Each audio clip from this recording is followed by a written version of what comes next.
since the quarterbacks will get out after the running backs finish. We just watched Caleb Johnson and his 21 rushing touchdowns this year for Iowa run a 4.5 40.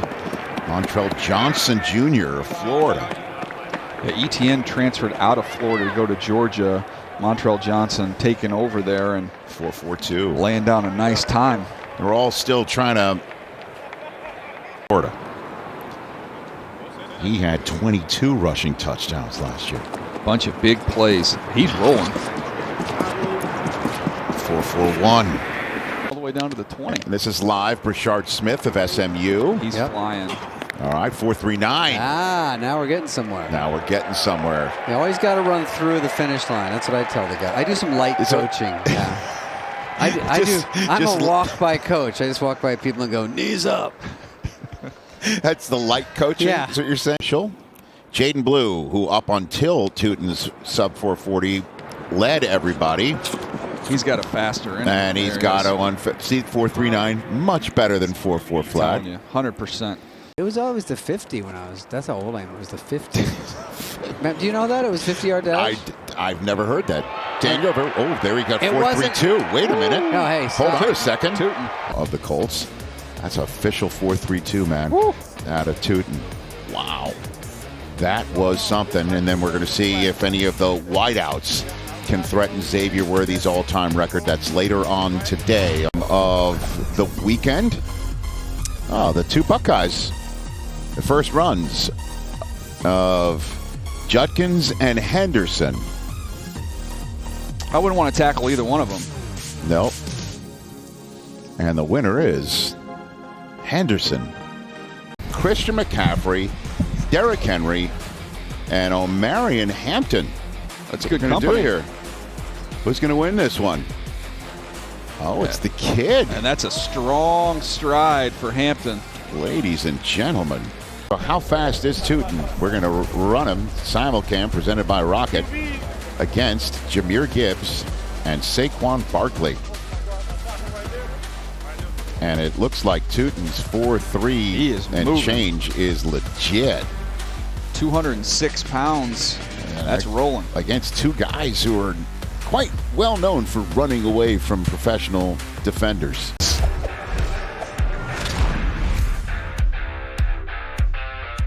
Back here on the 2025 NFL Scouting Combine. First on-field drills of the day. Off-tackle recognition, everybody. Recognition on the move here. Getting over these bags, and then you'll see the bags lean there at that second level. And you get the two cracks at it here to show your quickness will change direction. Unbelievably, we've never seen, as we've seen now, Jaquindon Jackson of Arkansas didn't run a 40. He's out there. We're expecting to see Cam Skattebo, one of the stars of college football's playoffs. I mean, you could make the case the star. He was fun to watch, doing everything. And that's why I hope he's going to be out there participating because, man, he made an instant fan out of me this year. As Caleb Johnson is running there. We've never seen anybody just plow into these bags, you know? Well, he'd be my candidate that would like to do it. Skattebo would love to just run right through one of those bags. Sure, not Judkins. Yeah, you know, exactly. This guy. Judkins is a finisher. CD Judkins, end of the Penn State game, 4 minutes. He put that one in the refrigerator with the Chick Hearn quote there. The Jello is jiggling? Yes. Whenever you start Chick Hearn, it's going to be good. But you're right, and I talked about this at the top. Big backs in this league really do mean something. 220 pounds plus. I'd say over the last 4 to 5 years, that's going to be the upper half of your leading ball carriers in the league. Yes, the scat back is still in vogue, don't get me wrong, but big backs against these smaller defenses has proven very effective in the NFL. Running guy, nice cut there from Rutgers. That's a nice course. Here's Neal. Nice, good. That's it. You go, Sam. Sampson. Yeah, I was surprised he didn't run a 40, Charles. Your Vol he's got breakaway speed. Is he hurt? There you go. Yeah, he's coming off of a hammy. Got hurt in the Vanderbilt game, last game of the regular season, Here's and then Sanders. re-injured it again before the playoffs. Yeah, because he plays fast. I thought he might show that off a little bit. Oh, boy, no Scatterbo. What a bummer. There's Tootin.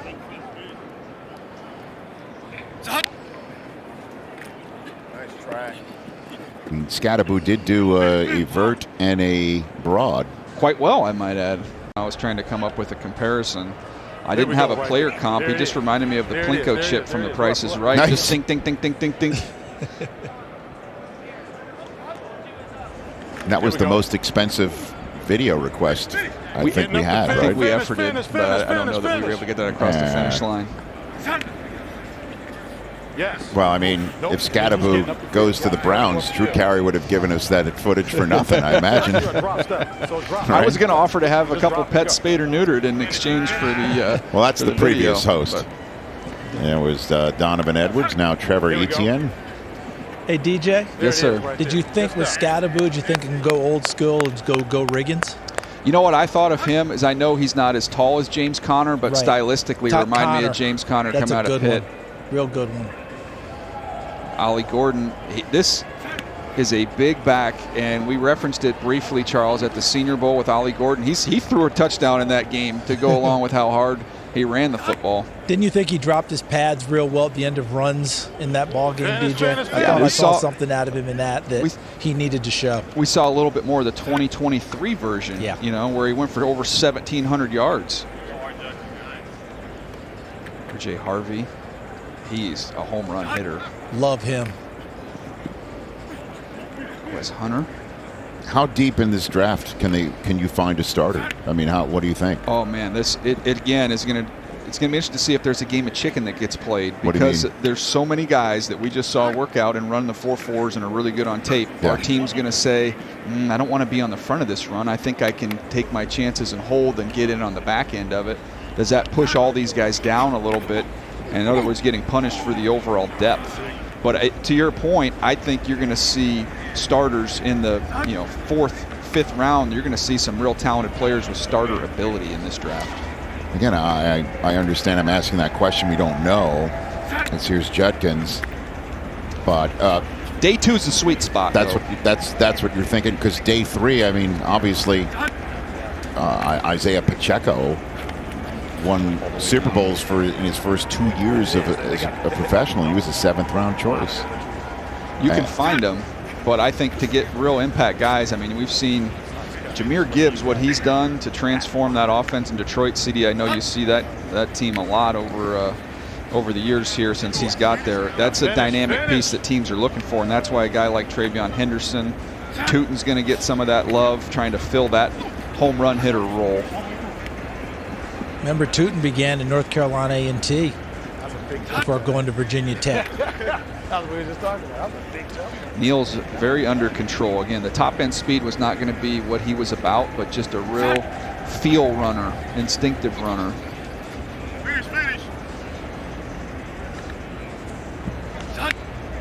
Rocket Sanders.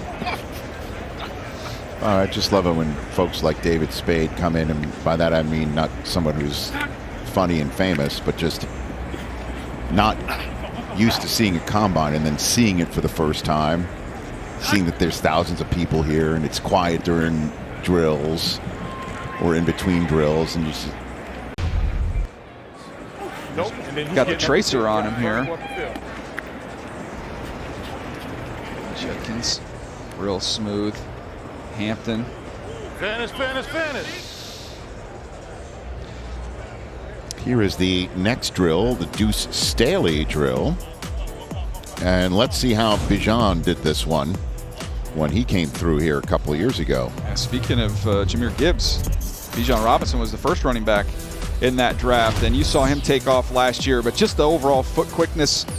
Look at how quick he goes through the bags and then burst, and then that adjustment on the fly. That's what you saw when you watch him run. Foot in the ground, stop, quick little steps, change direction, hit the brakes, go. Excellent footwork from Bijan Robinson, and they're just starting to unlock all that he can do on the offensive. Right? First. That's a good call. Or the Icky shuffle. The Icky shuffle. Doing the Icky shuffle instead of the Deuce Staley drill. Now I would watch that drill, the Icky shuffle drill. All right, now they're going to go full speed here. These guys have been working on these drills at the training facilities probably the last 6 weeks plus. Quick feet. Because they want the eyes up too, correct? Yeah, they don't want you looking down at the bags. That was well done. Really nice. Again, it's the quick feet, it's the vision to be able to see the bags, and then it's the burst. Well, again, Donovan's used to being in this building, Charles. Yes, had great success in it. Mm-hmm. Well, more success in a place in Ohio, but that's okay. I'm trying to stay up on it today, Rich. I was a step right. behind yesterday. It's all good. Oh, he's going to take the middle route there. He was supposed to bounce that all the way out. But because they all went to the right. He's going to be his own blocker there. He's just going to go ahead and run right through it. My advice is the bad guys, make sure you give them the space, please. Oh, my goodness. You might take one today. So they all went that way. What's the communication between the bad guys? Do they all know what they're doing? So they're just creating different holes. I'm watching them, and they are talking to each other in between to determine which way they're going. I like to keep the bag in front of my face, personally. I thought you were going right. No, you're going left. Okay, there we go. Your other left. Creating an A gap or a B gap, to use the phrase. Look out. There we go. The thing is, you need the bad guys to be purposeful, and they need to really give it a good lean. Yes. You don't want for their own personal safety. Yes, you don't want to be half-stepping. Caleb Johnson, nice burst. There's another guy. He can get bigger, can he, DJ? Yeah, he's got a frame to carry. He can get bigger and be really strong going through there. Yeah, I think he was in the high 4.5s, I believe, yeah, is what his time 4, was. 5.8. That's fine. That's the kind of back he is. Yep. He's going to be running with force. Whoa, Careful. Well, you don't want to have a bag problem with that guy coming at you. Honestly, he's one of the most ferocious runners I've ever seen. He runs compact, too. Look out.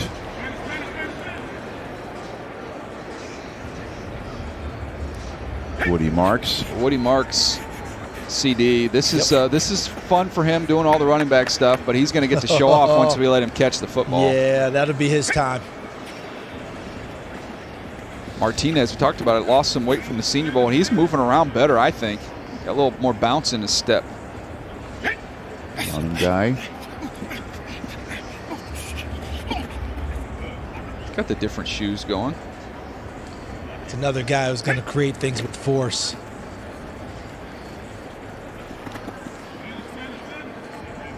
Neal. I feel like Neal's just kind of a steady Eddie. You know exactly what you're getting with him. You're getting 4 years of 1,000 yards. Yeah. Mm-hmm. Samson. I don't know, for being hurt, Samson's moving around pretty good. See? Yeah, I had a quick word with him. Just did not want to run the 40. When you're coming off of that, you don't want to extend it out. But he says he feels good today. We're waiting on the official 40s because Tootin ran one unofficially darn near sub 4.3. DJ, I like this young man out of Delaware. I thought he had a nice Senior Bowl week. Yeah, my comp was for him was Will Shipley coming out. Oh. Back here on NFL Network's live coverage of the running back group going through their paces out there on the field as Quinshon Judkins finishes this flat route drill. The head coach of the home team here at the Combine, Shane Steichen of the Indianapolis Colts, has joined us. Your impression of what we're seeing out there on the field right now? It's impressive. These guys are running fast. You see the 40s earlier. That guy was flying. What do you run, a 4.32? Tootin, yeah. Pretty awesome to see. And then these drills right here are awesome. See these guys catch the ball and move around a little bit. And especially the fans here. How about this show up right here? I mean, the whole lower bowl's filled. Yeah. They're bleeding into the upper deck, so it's pretty impressive. Yeah, over 10,000 people apparently are here to watch all this. What do you gather with on-field drills? What do you get from this? I think you get a little bit of in-person. Obviously, our scouts do a hell of a job going. Then you get the pro days and stuff. But to see these guys move around, see the fluidity, in and out of breaks, using their hands, the burst, the jump cuts, it's awesome to see.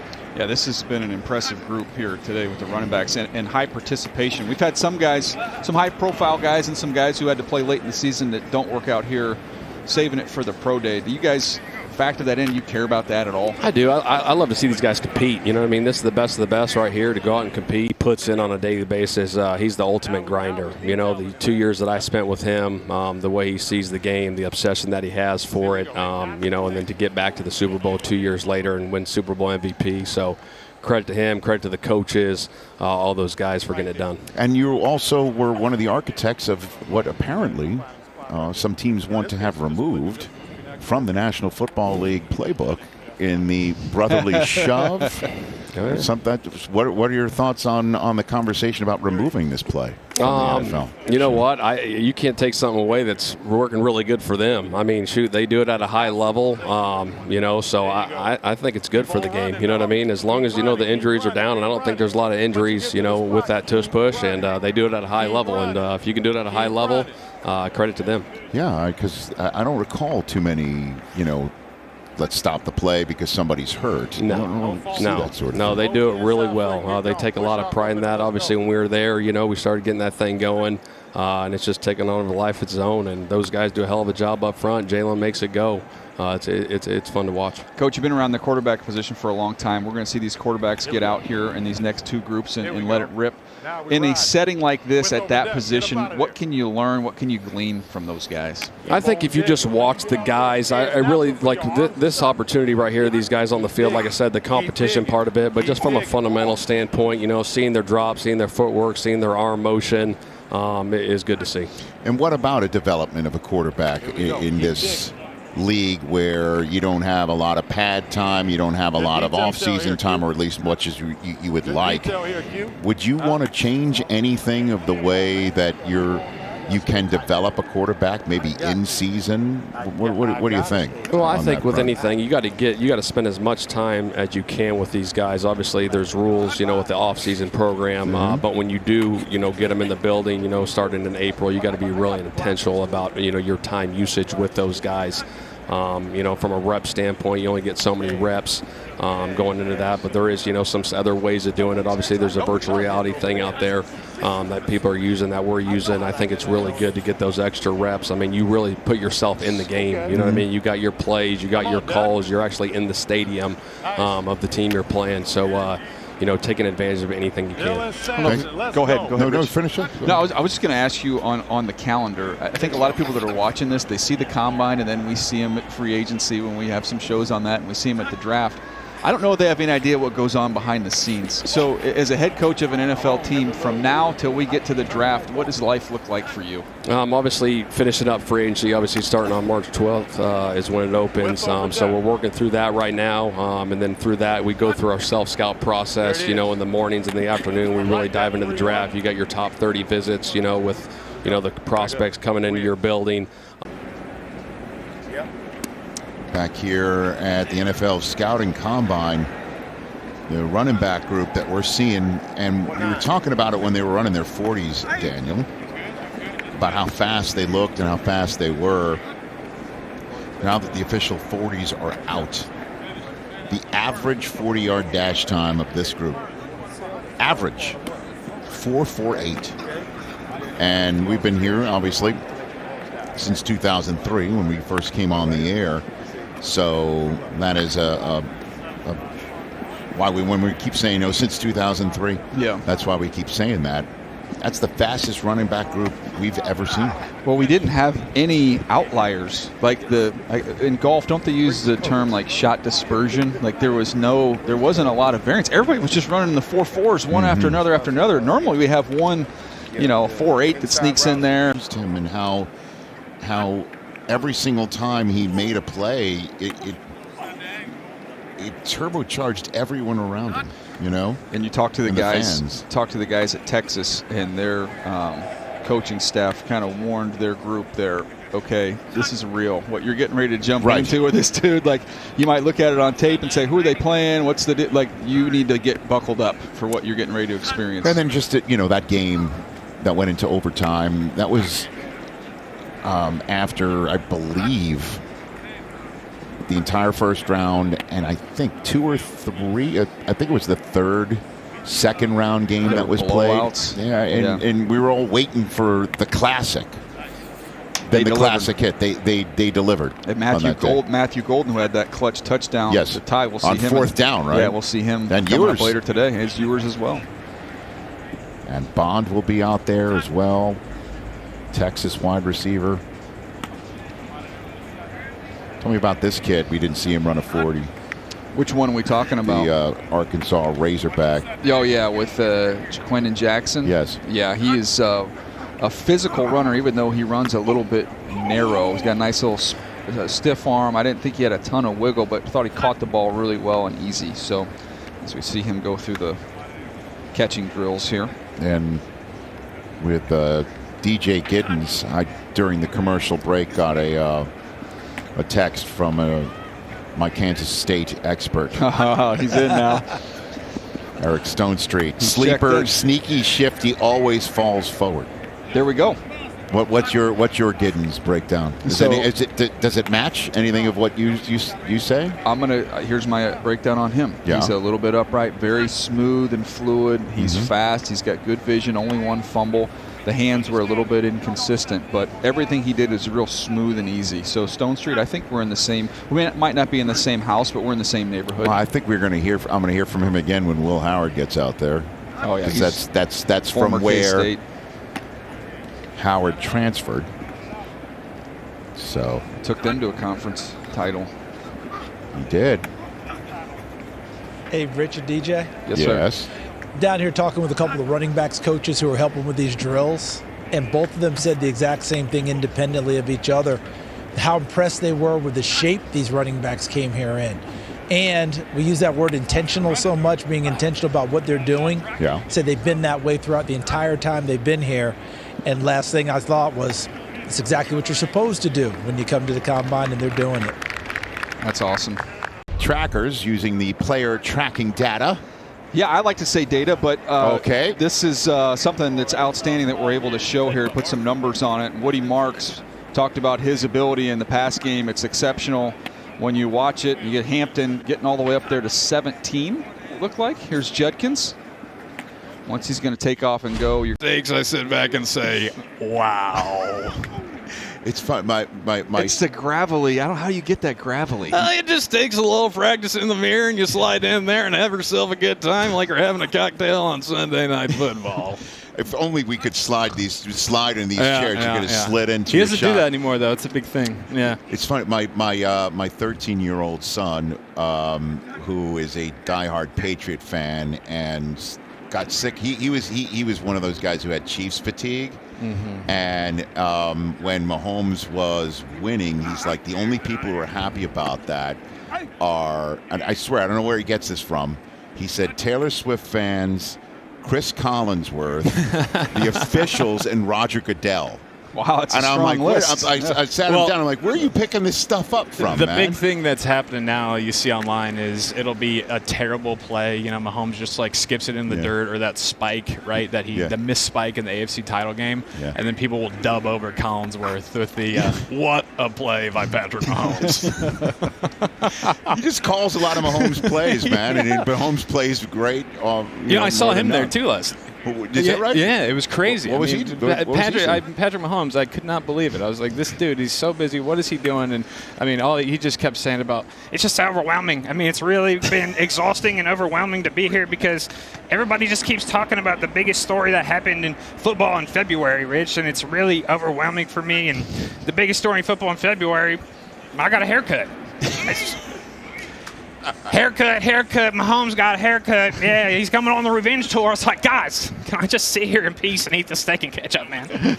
Did you run into Peyton Manning at all this time around? No, but I did on Monday. Oh, did you really? Yeah. Okay. It was cool. The combine's in town, but so is the Giant Head Convention. So me and him got together, and they had the two biggest heads in the city, so they had to get a picture to capture that moment. Mm-hmm. Yeah. But it was pretty insane meeting Peyton. It really was. I would have to say that it was the closest thing. There we go. Oh, yeah. It was the closest thing that I think I'll probably ever get to meeting the president. The process that went into me getting 2.5 minutes with Peyton You know, they take him down a hallway. You're in a secluded room. There's nobody else in there with you. They kind of had like a nickname for him. They knew that he was coming from upstairs down the hallway. Were they talking in their wrists and stuff like that? Yes. They're calling him Wobble. I don't know if that's because his passes or what it was, but it was insane. No, Peyton was super cool, man. Like, it's one of those, like, everybody says don't meet your heroes, but you want to meet Peyton Manning. That's for sure. Yeah. So, and then at one point he was pitching me, dude. What was he pitching? It was crazy because we had this little video that we were doing. And so I'm in there, and he walks in, and I introduce myself and everything, and he has no idea. But then all of a sudden, I kind of start pitching him the idea, and all of a sudden, he's just going. He's like, all right, so he's like, so you want me out? I'm like, yeah, I want you out. He's just like, all right, so maybe I come in, I do a little Eli. It's just like, what, a lawyer, right? You don't want to pay him until you know you actually need one, right? And then when you get a great performance, it's like, okay, but then the next time you come around, well, you're 28, you're 29, well, you're 30. And now here's Derrick Henry proving at age 30 you could still be as dominant as ever, and you could say that that's an outlier or what have you. Or it's the future here, that one of these guys, maybe Ulysses Bentley is going to be that future. Maybe Taj Brooks is going to be that future. And I just don't understand why some teams will eventually just say, we're going to save the $3-4 million at the running back position so we can get a little bit extra here or there, when the running backs, and it all comes down to it, are the ones you lean on in this league. Fourth quarter to finish a game. You were talking about how Judkins wrapped up the Penn State game because he was so dominant in the 4 minutes. That's what running backs can do more than any other position potentially in this league. Yeah, and I think, to me, there's individual cases. And Derrick Henry, I mean, I almost think with him we should never use him as a comp because he's carried the ball 9 billion times since he was in high school, and it doesn't seem to impact him. All the way through college to the NFL, workload, age, it doesn't seem to slow him down, where there's other examples of running backs who have fallen off that proverbial cliff. Right. So you got to look at each one individually. And my take on running backs, and I'll get to CD on this one, I just want, if you're going to invest in, let's talk about the draft here. If you're going to invest a high pick in a running back, let's shift the conversation. I want all of his carries to matter. In other words, I want to have the team built up, and then when I insert him, knowing I've got a 5 to 8 year window here, I want all those carries to matter. If I'm a terrible team and I take a running back, I'm going to waste 3 years of carries on him, and then I'm not going to have enough when my team's ready for him. That's my theory. And DJ, to follow up on that, you guys have talked about Jahmyr Gibbs. Wasn't too high to take him at 12 for Detroit. Why? Because that offensive line was built up and ready for him to get there, right? That's why they're able to do the things they're doing. To your point, if I'm going to take a running back and give him a ton of carries and I don't have the infrastructure in front of him, those are wasted carries. Right? The Steelers have been working hard on getting an offensive line, right, guys? Remember those early years of Najee Harris? Some of his best runs were to get back to the line of scrimmage. Now they're starting to reap more benefits because now there's actually some space and some headway for their runner. It's Judkins. Drop that one. And that's where Henderson has a little bit of the edge on Judkins, is in the passing game. Here's Kiner. So we're going through these final drills here for the running back. Can't wait to see this one right here, DJ. Oh, Here's what he marks. He is really natural catching the football and has done it a lot. There you go. He's like, go ahead and throw it out there. Right on cue. Running backs finishing up here. Quarterbacks and wide receivers coming up next. Stacey Dales, we send it down to you. Rich, did you guys see Iowa's Caleb Johnson on this one? He went about 4 players ago. And this is a great drill for him because he told me the most underrated part of his game is his pass catching ability. That's what he believes, and his speed. He said, people think I'm smooth, so I don't run fast. But the last time I checked, somebody clocked me at 21.7 against Iowa State. And you guys mentioned Derrick Henry, by the way. DJ, you know this. Caleb Johnson, one of the taller backs, right? He's 6'1". I think he came out at 224 here at the Combine. His favorite player he saw on a billboard when he was 11 years old heading to practice with his granddad. That player on the billboard, Derrick Henry, who you guys just talked about, loves how tall he is and kind of tries to emulate him a little bit, but certainly wants to show off his pass-catching ability here. Yeah, good stuff, Stace. He does catch it well. He's aware in pass protection as well, so he has value in the passing game both ways. Well, you know how what we say on the air here gets parsed and broken down, and people will say you didn't get that fact right or this fact right. Well, I just got fact-checked by my 14-year-old son, Cooper, when I referred to him as a 13-year-old in the Joey Molinaro segment. It's just habit. He just turned 14 2 weeks ago. So I'm getting, I would like to make you feel better there, but you're in trouble. From my own house. Yeah. I'm That's getting a tough texts one. like, you got that wrong, Dad. That's a tough one. All right, Coop. Thanks for watching. All right, this looks like a final catch. Nice, and here they go. And the rest of the running backs to follow.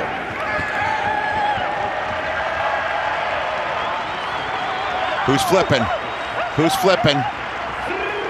Nobody. Good. Hold on a minute. That was fun. One of the most talented groups of running backs we have ever seen have just finished an on-field workout and a day here on Lucas Oil. There's the flip. There we go. I knew somebody was going to attempt it, and it was Hunter. In the NFL. Time for broads and verts. Quinshon Judkins out of Ohio State, one of the 2 running backs on the field today, jumped almost 39 inches. The broad jump was the longest broad jump of any running back. He did it at 220 pounds. Nobody was better in terms of the testing than this guy. Bishop Tootin, remember, he ran 4.32 Yep. in the 40 and then made sure we understood why he could run that fast. He could do it all. Cam had a day jumping, though. Let's talk about Cam. He's going to be so interesting where teams see him, Charles. I wonder if he's going to do all this his second time, because remember, he's not doing this fully healthy. Yeah, 39.5 vertical jump. Amarian Hampton, could see him in the first round. We'll see him in the first round. Yeah, and you're right about Scattaboo. It'll be very interesting to see how teams see him and want to utilize it. Remember Toby Gerhart coming out of Stanford? Same type of impact running the football. DJ Giddens, 10'10", broad, almost 40 inches of vert. Wow. Fastest running back class since we've been keeping track in 2003, average 4.48. Into the month of January, there would be an excuse if they wanted to say, hey, I just want to wait for my pro day. Nope, they did every drill, they ran the 40s, and both these guys showed out. What's the difference between Judkins and Henderson, in your opinion, Charles? Judkins is a little bit bigger. Henderson catches the ball a little bit better out of the backfield. So it's going to be interesting to see what teams value when they're deciding who they want and why they want them. You know, I mean, when you look at the weights, I think it's almost a 20-pound difference in terms of Judkins being bigger. But you heard DJ talking about it earlier. In the passing game, Henderson has a little bit of an advantage with his hands and his route running. Yeah, he ran 4.43 compared to Judkins' 4.48. What about Etienne? He ran 4.42.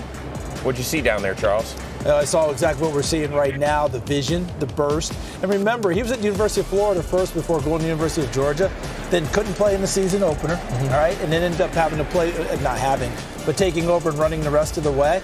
In their bigger games, he was the guy they wanted to make sure had the football. And we talk about 4-minute offense and closing out games.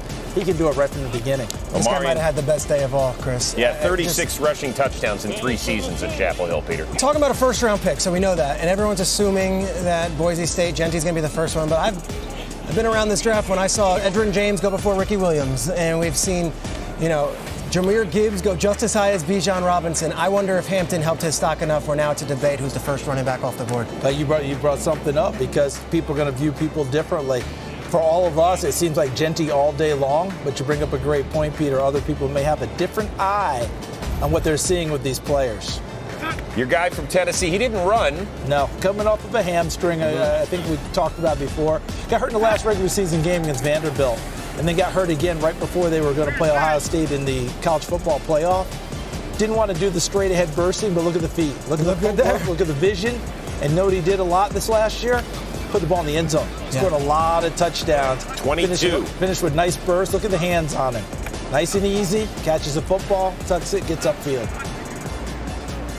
Well, you got to be able to do this in today's game. You want to stay on that field, be able to catch the ball out of the backfield as well.